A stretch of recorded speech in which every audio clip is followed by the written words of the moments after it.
l'année 2022 tire lentement mais sûrement à sa fin, pour céder le pas à l'année 2023. Une année pas comme les autres, car elle sera marquée par 3 événements d'importance, qui pourraient changer radicalement l'état actuel des choses dans la conduite des affaires publiques et même dans le vécu quotidien de population du pays, dans tous les domaines. Il s'agit, on s'en doute encore, du recensement général, de l'identification de tous les citoyens et, enfin, de la tenue des élections générales sur toute l'étendue du territoire national. Par les temps qui courent, on remarque que les étapes à franchir avant la tenue effective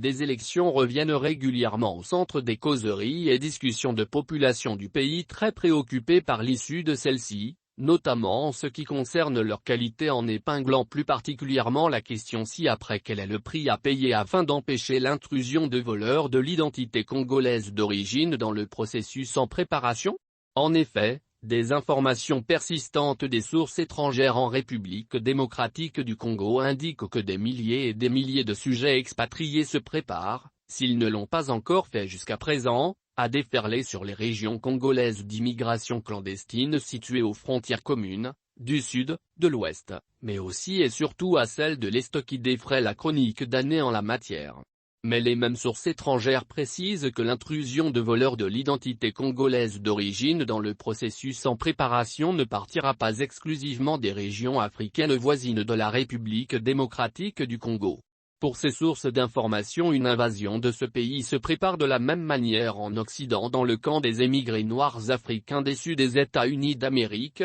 d'Europe et d'Asie, pour ne citer que ceux-là. Comme on peut le constater en confrontant les différentes sources d'information consultées, il y a réellement péril en la demeure. Pour mettre le pays à l'abri de l'irréversible préparé lentement mais sûrement à travers l'intrusion de voleurs de l'identité congolaise d'origine par le biais des opérations de recensement général, d'identification des citoyens et d'enrôlement de vrais citoyens de la République, il est urgent de battre campagne en direction des masses populaires en les invitant à la vigilance tous azimuts à chaque passage aux frontières terrestres, maritimes, aériennes, ainsi que dans et autour de leur milieu habituel de vie en partage avec tous les nouveaux venus. Il est également urgent que les services classiques de protection civile, d'immigration, de police et de sécurité soient épurés d'éventuels agents douteux en prévoyant leur formation et ou leur stage des remises à niveau, suivis d'une motivation conséquente, en termes de salaire et de conditions de travail.